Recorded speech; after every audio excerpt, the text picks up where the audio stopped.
Novo livro do Apocalipse ou da Revelação. Capítulo 132. Título: Podemos sair da idolatria religiosa e cair noutra, a idolatria do Deus Dinheiro. 1. A missão levou-me no penúltimo fim de semana de novembro de 2008 a Castelo de Paiva. Saí de Macieira da Lixa sexta-feira, 21, logo a seguir ao almoço.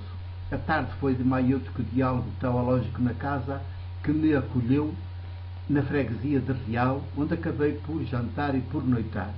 O encontro alargado a outras pessoas foi à noite, no centro da vila, numa sala cedida pela Câmara Municipal a uma associação cultural local promotora do encontro territorial. A Rádio Paivense esteve presente e anunciou antecipadamente o encontro. Por mim, pretendia que fosse tudo mais discreto e íntimo, até em redor de uma mesa partilhada com que cada pessoa levasse para ela como jantar em comum. Mas a direção da associação entendeu de outra maneira e fez-se como ela entendeu. Acabou por resultar, ainda que o encontro pode ter atingido mais a inteligência das pessoas e menos os afetos, se bem que eu, do princípio ao fim, me dei como um menino e estive como um menino. 2. A inteligência sem os afetos não dá um passo. Pelos afetos libertadores e gratuitos é que somos e vamos. A inteligência sem os afetos é coxa. Discorre, divaga, mas não sai do sítio. Não se compromete.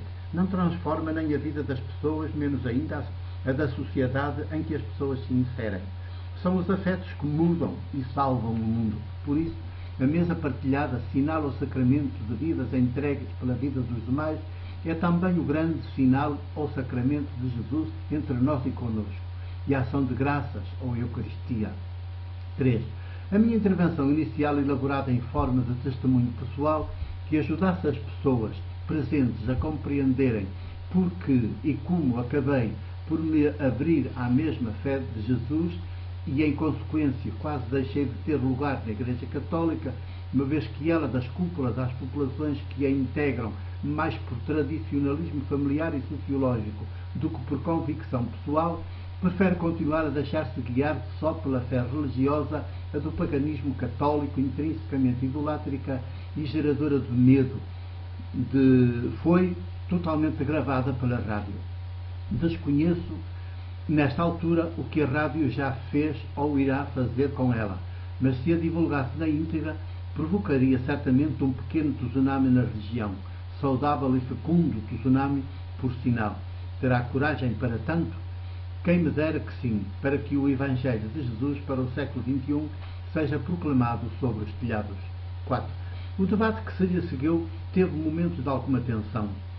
Não faltou quem chegasse a insinuar que a minha situação de dissidência na igreja e de presbítero posto à margem pela hierarquia que me tem na conta de padre irrecuperável dever-se-ia a outros motivos que não ao facto de eu me ter aberto à mesma fé de Jesus.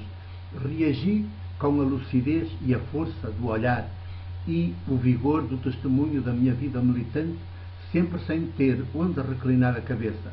Reagi assim, porque sei que é por aí, por essa via da calúnia e da insinuação malsã, que muitos clérigos avançam quando se me referem nas suas intervenções.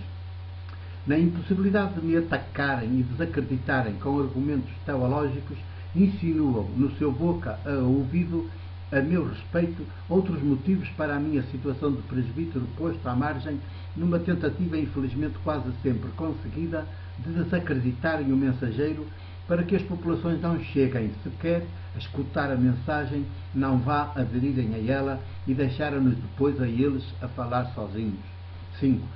Muitas são já as pessoas hoje que, ao saberem que eu vou passar a intervir nas suas regiões ou mesmo na sua terra, em lugar de se chegarem para escutarem o Evangelho de Deus ou de Jesus, porque sou responsável de anunciar, oportuna e inoportunamente, fazem até campanha junto de outras pessoas para que ninguém apareça aos encontros anunciados.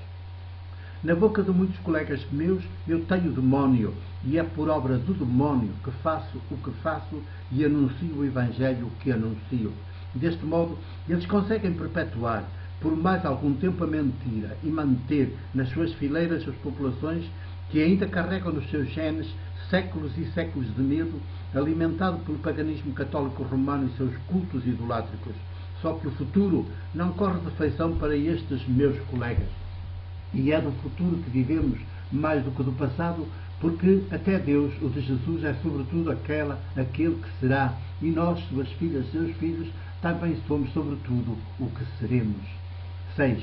Nunca porém me hão de ver a querer mal aos meus colegas por me denegrirem. Sempre hão de ver-me a ter compaixão deles, aquela mesma compaixão que Jesus, o de Nazaré, sentiu e sente pelas multidões que vivem como ovelhas sem pastor. Como clérigos, procedem assim porque inconscientemente não querem perder os privilégios. Só que essa é precisamente a sua desgraça, porque os privilégios sempre matam quem se veste com eles. Só a liberdade que brota da verdade, como a água cristalina brota da fonte, é que nos faz ser, e podemos ter o mundo inteiro nas mãos ou aos nossos pés, mas se não somos, isso de nada nos vale, porque só o ser é que será. Fora do ser tudo é vaidade, esterco, podridão. Só o ser é que é fecundo e está continuamente a dar-nos à luz. Somos amanhã no hoje que nos está a gerar. 7. Entre os presentes da tertúlia encontro também havia pessoas que se assumem como ateus e agnósticos. A fé religiosa deixou de lhes dizer alguma coisa de interessante e afastaram-se dela, mas não lhes aconteceu o que me aconteceu. Eu deixei a fé religiosa à medida que me abri à mesma fé de Jesus, à medida que deixei que a mesma fé de Jesus se apoderasse de mim e passasse a conduzir-me. A fé religiosa é treva e faz cegas as pessoas que vão por ela, cegas e paralíticas, surdas e mudas, tolhidas. A fé de Jesus, ao contrário, é luz, e quem a vive não anda na treva, acaba até perseguido pela treva e pelo seu poder, que é mentiroso e assassino. 8. Essas pessoas, como tantas outras no nosso país e na Europa, deixaram a fé religiosa e caíram no agnosticismo e no ateísmo. A estas deixei o alerta de que vivem em risco permanente de idolatria, tal e qual como os da fé religiosa. Ao contrário do que pensam os ateus de hoje, o nosso tempo não é apenas de generalizado ateísmo, é sobretudo de generalizada idolatria, o que é muito mais perigoso, para não dizer perverso. Sair da fé religiosa é bom, mas não basta, porque podemos sair de uma idolatria religiosa e cair noutra, a idolatria secular, a idolatria do Deus Dinheiro. E se hoje formos a ver, é por essa idolatria, a do Deus Dinheiro, que andam os da fé religiosa e os ateus e agnósticos. Servem uns e outros o Deus Dinheiro, os religiosos no poder religioso, os ateus e agnósticos no poder político e financeiro das transnacionais. O poder político e financeiro, em tempos de cristandade, era também religioso. Hoje veste de secular e de ateu, mas é tanto ou mais idolátrico quanto aquele, com a agravante de se fazer passar por ilustrado. 9. Descobri, no percurso que tem sido a minha vida de homem presbítero da Igreja de Porto, que a fé de Jesus que me anima e faz é a única postura humana que nos mantém abertos ao mistério e nos faz seres humanos com os demais e para os demais, particularmente os ninguém, os leprosos de todos os tempos e de todas as sociedades, e não de modo assistencialista e de caridadezinha, mas de modo maiútico, que quase sempre acaba em forma de duelo teológico desarmado, a denunciar o Deus ídolo que nos come a alma e bebe o sangue dos pobres e dos povos, pois sempre se alimenta de gente. 10. Percebi que esta revelação deixou surpreendidos em estado de choque alerta alguns dos ateus presentes. Se agora se atreverem a seguir a luz, terão muito que passar, que mudar, que revolucionar nas suas vidas, porventura até sofrer calvários como o de Jesus. Para começar, terão que fazer-se pobres ou não ricos por opção por toda a vida, a única maneira de também chegarem a ser verdadeiramente irmãs e irmãos dos demais, sem também nunca deixarem de se meter nos duelos com os quais se faz acontecer a libertação das pessoas e dos povos no decurso da história. Os poderes cair-lhes em cima quando derem pela mudança, até os familiares, mas é por aí que eles se fazem mulheres, homens nobres, joânicos em plenitude, com tanto de dissidência quanto de alegria. 11. A missão deste fim de semana não me deixou ficar por aqui. na tarde do dia seguinte, sábado 22, levou uma pena fiel ao encontro de dois homens, pai e filho. Vieram de Gaia, onde residem. Fui ao encontro deles para eles não terem de percorrer tantos quilómetros até aqui. Conversámos os três, a tarde toda.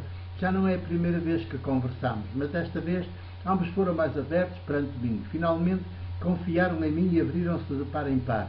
Pelos vistos, nunca antes me o haviam dito. Frequentam ambos regularmente a Igreja Adventista do Sétimo Dia, depois de uma prolongada passagem pela Congregação das Testemunhas de Jeová. 12. A Bíblia sempre é o objeto das suas conversas.